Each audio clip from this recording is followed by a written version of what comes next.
Hello everyone, welcome back.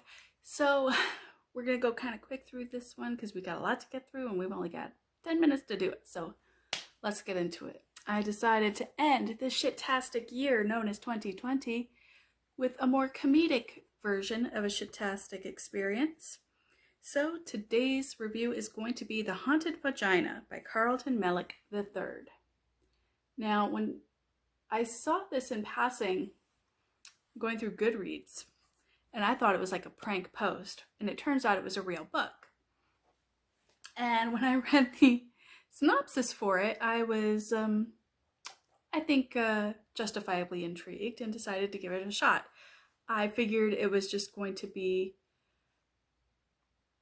a badly written book or super crazy, which it is kind of crazy, but it turned out a bit better than I thought it would.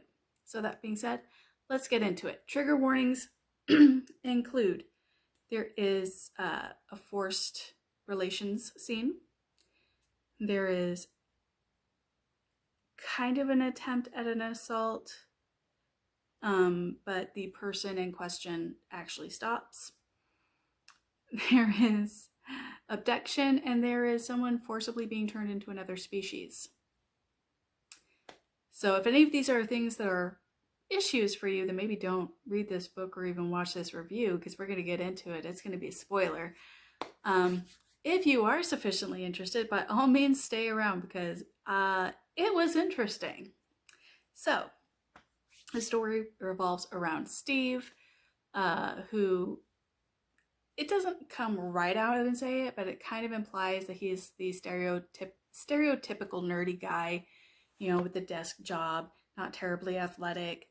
And he ends up with this super hot girlfriend who is described as a tall, for her ancestry, Asian woman who had been adopted and brought to the US at a very young age.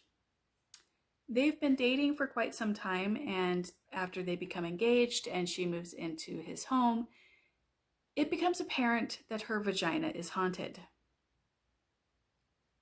So when she is explaining this to Steve after he asks her about the weird noises, she basically tells him, it's always been like this. I'm just very special. When I was a young kid, my mind tried to explain it away to me by, my imaginary friend would come from there, but I don't think she was real.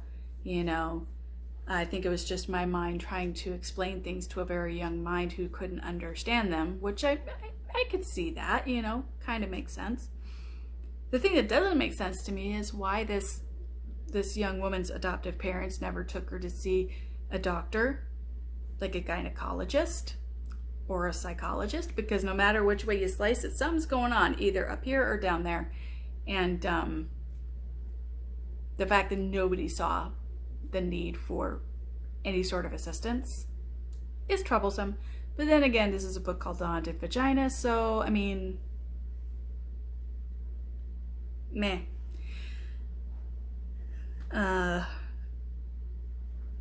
Then she gets a little bit into like previous relationships and how previous people that she has dated kind of reacted to the fact that she has a haunted vagina.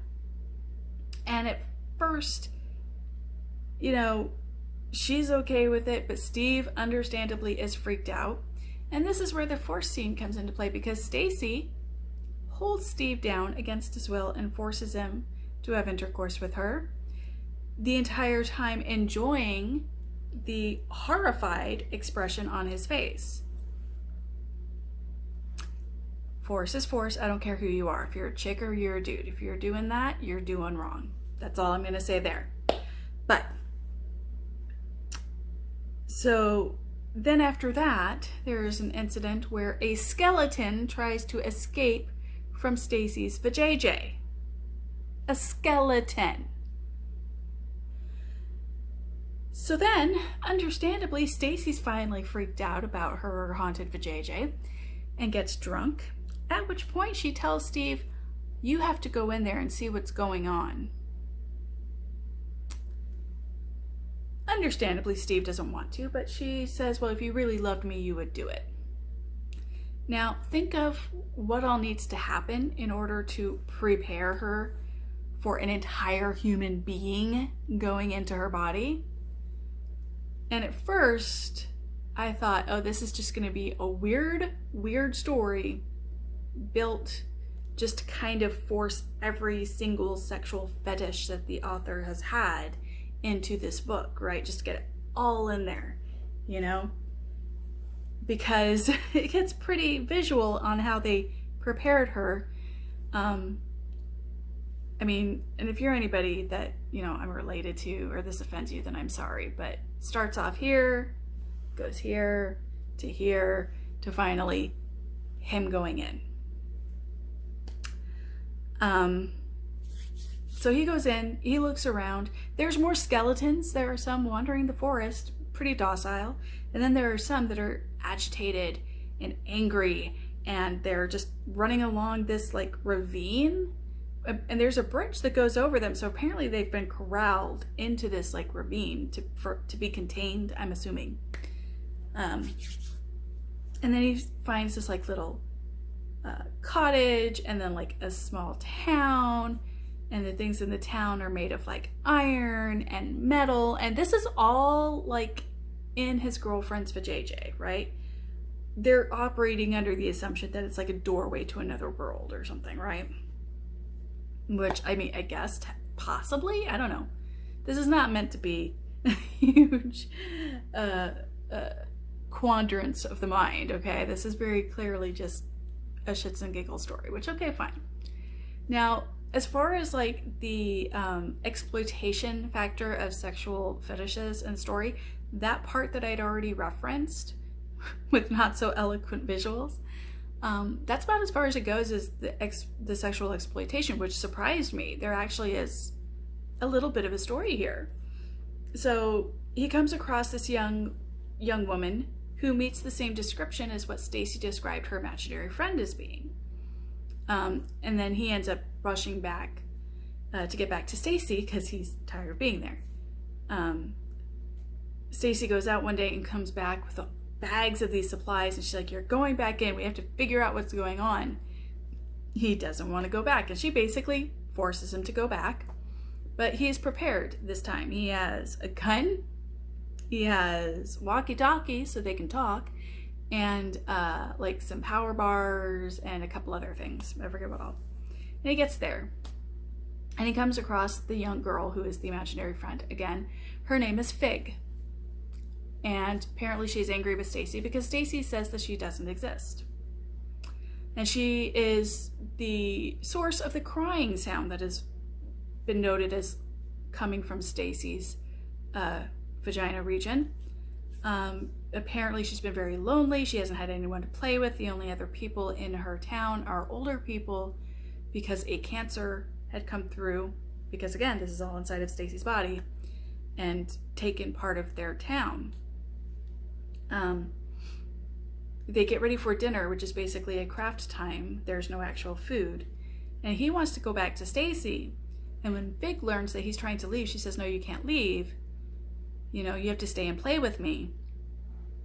And so she calls for the skeletons, the ones that have been docilely wandering around the forest. They come and they force him into a pit.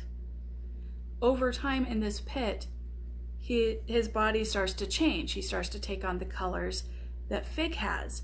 And then it describes a opening forming in his back where his skeleton comes out of his body, and then this opening closes back up, and he is facing his own skeleton.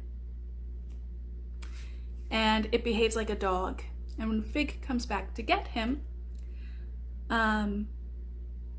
basically she tells him you can't go back, and they end up looking up at the sky and they notice these jets of white liquid. And this is how Steve found out that his girlfriend cheated on him and got pregnant, because that sealed the opening, because they are now inside the baby. It's wild. It's a wild story. So of course, understandably, Steve is pissed because he just found out his girlfriend cheated on him and immediately got pregnant. And he tries to assault Fig. He can't do it though. He's not that kind of guy. Eventually they fall in love. She ends up they end up getting married, and she ends up pregnant. He comes across the walkie-talkie and starts talking to Stacy again. And she was like, you know, when my baby is older, you know, you can come out. And he's like, I can't. I'm not even human anymore, and I have a wife and a kid here, you know, and I love them, you know. And that's how the story ends. So there is actual character development a little bit. Steve realizes that there's a lot of things about Stacy he doesn't like, and it explains why he likes Fig so much. She's the drastic opposite, and I am gonna time out. So I hope you enjoyed this non-review.